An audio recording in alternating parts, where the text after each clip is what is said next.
The Heroes and the Hidden by Kitty Quat on AO3. Episode 28. Chapter 25. I deserve it, don't I? Tomura scraped at his neck aggressively, watching the boy sleep pitifully. He hadn't stopped shaking since he'd passed out from pain even 2 hours later. He glanced at the boy's hand, now missing a pinky finger. He had disintegrated it out of pure anger, but was glad he didn't kill the boy. He wanted his monster, and his sensei had seemed sure about this kid. "Is he going to wake up soon?" he asked, glaring at Kirigiri, who sat on the couch watching a movie.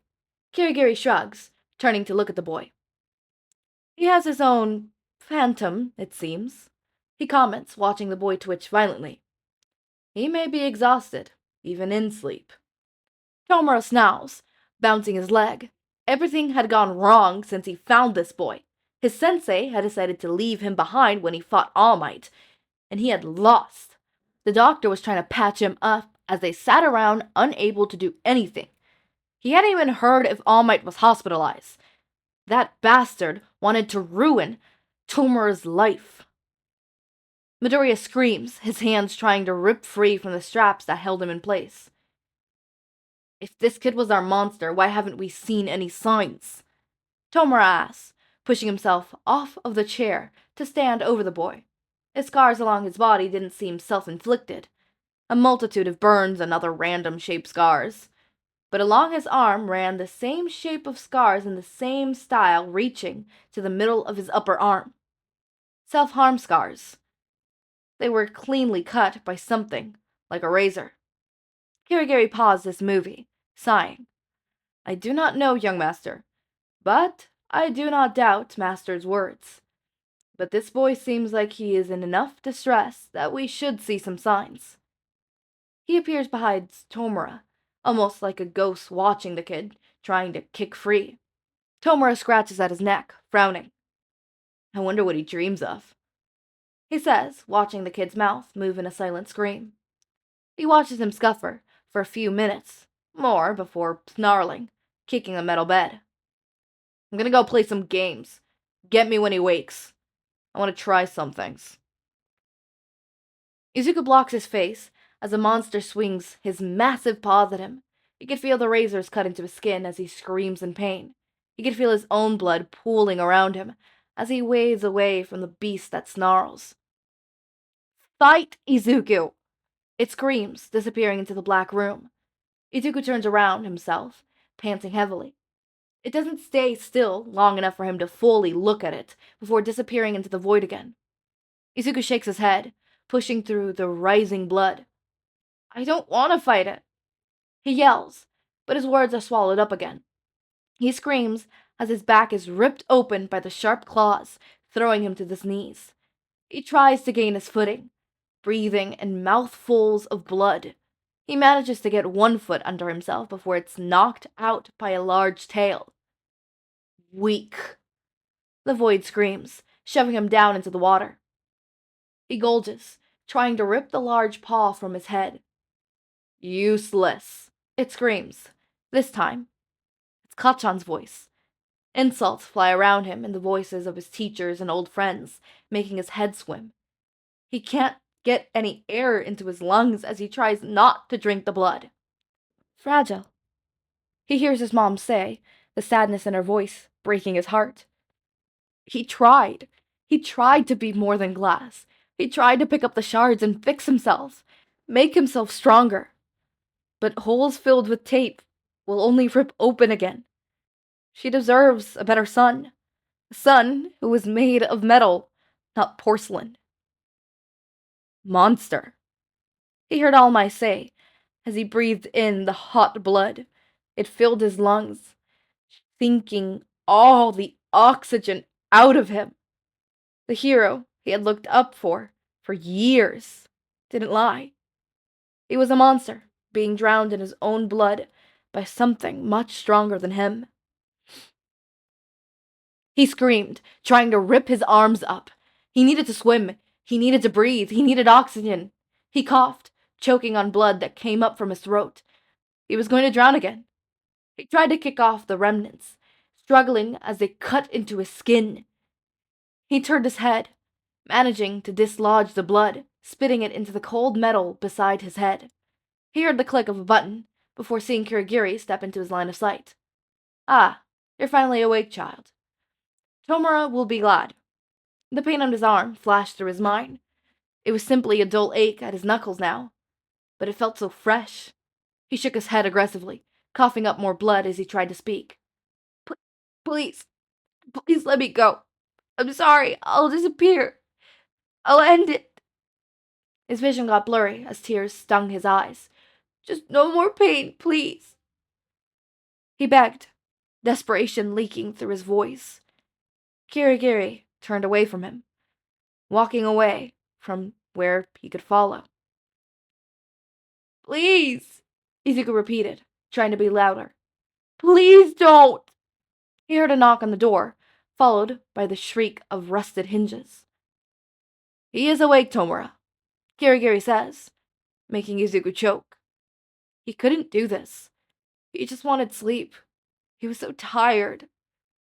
He heard the sound of fans shutting down before footsteps started towards him. Tomura stepped into his vision, grinning manically. "Did you have a good nap, my monster?"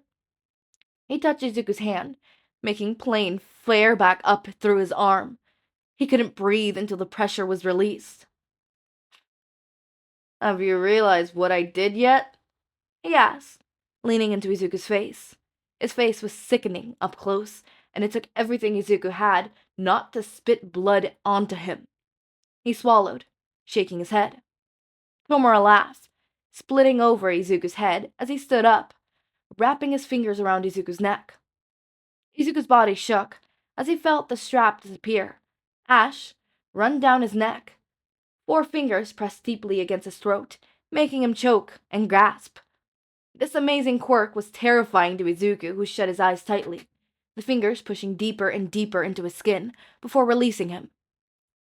"Look, pet." Tomura spoke sharply, making Izuku flinch. He did as he was told, trying not to put his head up from the metal bed. It felt like a lead weight on his shoulder as he stared at his hand. He was missing a finger.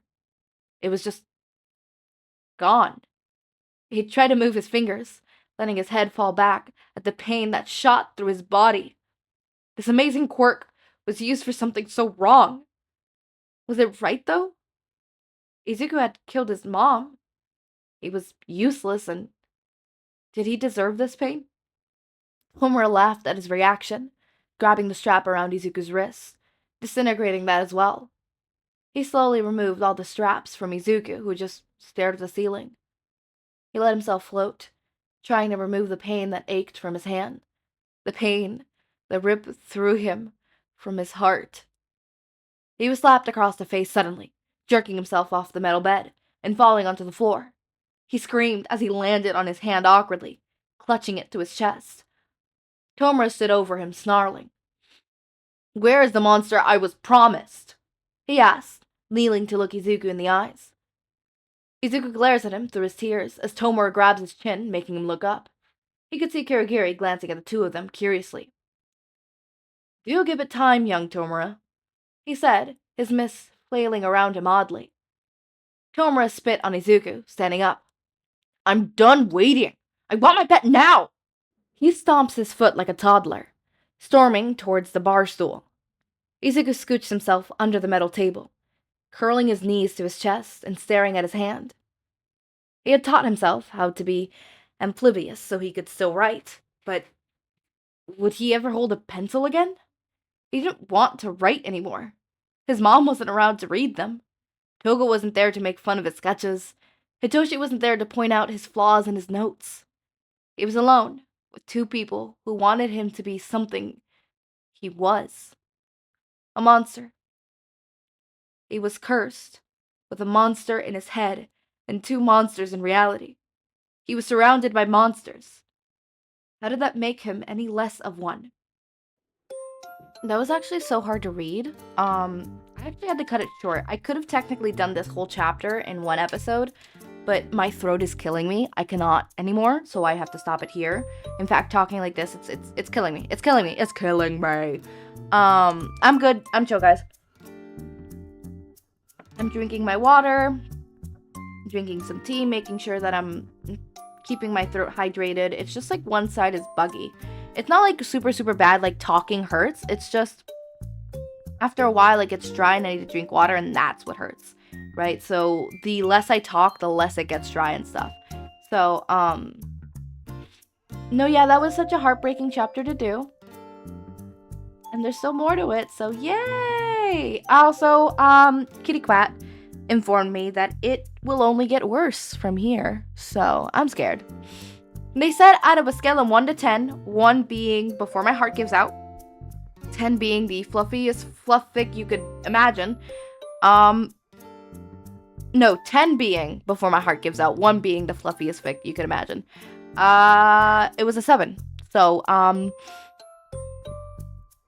at least it's not like Before My Heart Gave Out.